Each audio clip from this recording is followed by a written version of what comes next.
Listen to this. James Harden just had another playoff collapse that fans are calling a choke job, and it only brings back what Kobe Bryant said years ago about moments like this proving who really shows up. I don't think that style is ever going to win championship. Hold up.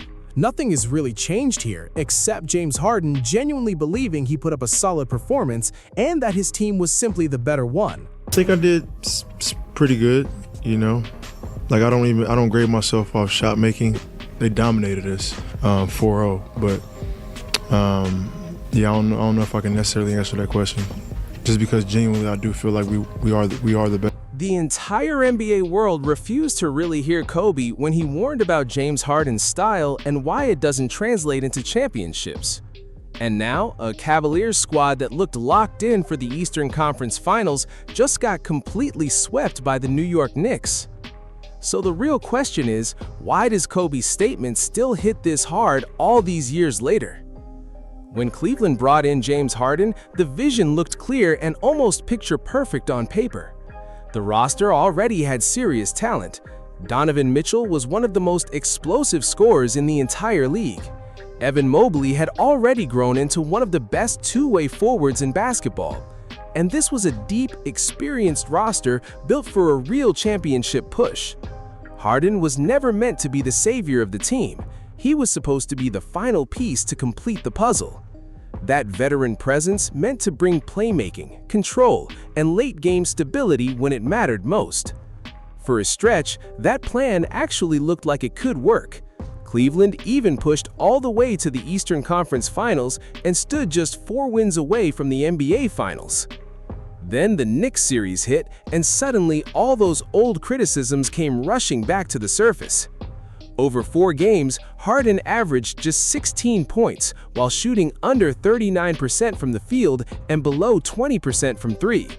In the elimination game, with everything on the line, he finished with only 12 points, missed all 6 of his threes, and watched Cleveland get blown out by 37 in a brutal playoff exit. The box score looked rough, but by the end, it didn't even feel like a surprise anymore, more like a replay of a story people already knew. And in the post-game press conference, James Harden had this to say. What's up? What do you feel like this series ultimately came down to? I'll say shot making. You know, being as seasoned that I am and experienced that I am, I try to impact the game in other ways, just because I know that we are capable. And, you know, when I'm not making shots, we're still capable of winning games, and we did. But when the pressure peaked, he didn't shift the game the way a true closer is expected to. And that's where the frustration comes in, because while Harden focused on what he felt he contributed, the outcome kept pointing back to the same uncomfortable truth. Kobe saw this coming years ago. He always respected Harden's offensive talent and understood he could drop 40 on any given night. But what Kobe questioned was whether that style actually translates when championships are on the line. And coming from someone like Kobe, who built his legacy on ISO mastery, that critique carries even more weight because he understood exactly how that game works under pressure. So are you saying you don't think James Harden and the Rockets, as constructed, can win a title? Not with this style of play, it won't win. Right, with one player dominating the ball. Now when you have Chris Paul come back and you have more movement to the offense, where you move guys around, where you're harder to find. And Chris Paul's back, but you mean more in the... Yeah, because listen, if you take one player, you put him at the top of the key, or you put him on the wing, and you're running screen rolls, you're always in front of the defense. The defense can key on that, particularly in the playoffs. And that's easy to do. At the time, a lot of people brushed Kobe's comments off as stubborn or outdated thinking. After all, Harden's Rockets were winning games and looked like a real championship-level threat. But Kobe wasn't talking about the regular season at all. He was talking about what happens when a playoff defense gets 7 games to lock in on everything you do. His real question was simple. Can your offense still evolve when everyone already knows what's coming? That was never about whether Harden could dominate. It was about whether that dominance holds up under playoff pressure. And years later, after watching Cleveland's offense get completely dismantled by the Knicks over 4 straight games, that warning starts to sound less like an opinion and more like something much deeper. Because the exact issue Kobe pointed out is still showing up in real time. And the more you study study Harden's career, the harder it becomes to ignore the pattern. The strongest proof Kobe might have seen something others missed isn't tied to one playoff series or one moment. It's visible in the broader history of the game itself. For years, Harden built his entire identity around extreme offensive control. The ball was in his hands nearly every possession, and the entire system revolved around his reads and decisions. Every screen, every action, every possession flowed directly through him. And statistically, no one embraced that style more than Harden did. During the 2018-19 season, he posted a usage rate of 40.47%, one of the highest marks in NBA history. That's an offensive workload almost no player in league history has ever carried. But Kobe understood something about basketball history. That style rarely leads to championships unless you are a very specific type of player. In fact, one of the clearest trends in the sport is that ultra-high usage stars almost never win titles.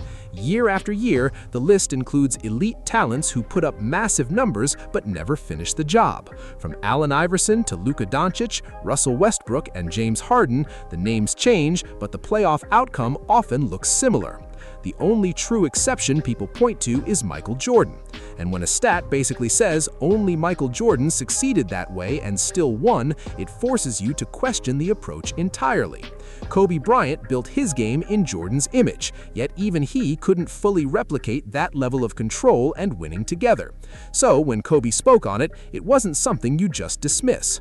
When Harden heard those critiques, he often pointed to injuries and roster issues as the reason things didn't click. But the truth is, his game has always been heavily ball-dominant regardless of who's beside him. Whether it's Paul George and Kawhi or Donovan Mitchell and Evan Mobley, the pattern stays consistent. And what Kobe's criticism really exposed over time is just how different playoff basketball is compared to the regular season. In many ways, Harden has become the clearest example of that gap. In post-game interviews, he often talked about chemistry issues and needing more time to build rhythm with teammates. And just like before, when he first joined Cleveland, he started strong and gave them that early spark during the regular season.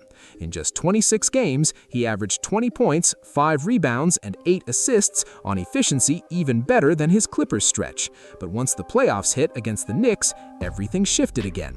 Harden went back to emphasizing playmaking, involving teammates, and trying to impact the game in different ways.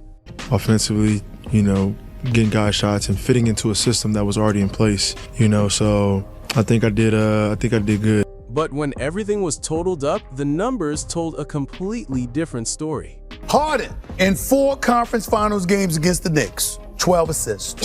Didn't he say he was passing the ball? Didn't he say passing the ball? Getting guys shot, ain't that what he said? Ain't that what he said? 12 assists in 4 games. How many? 17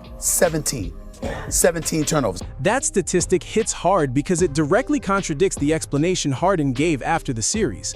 The passing didn't show up, and neither did the playmaking impact people expected.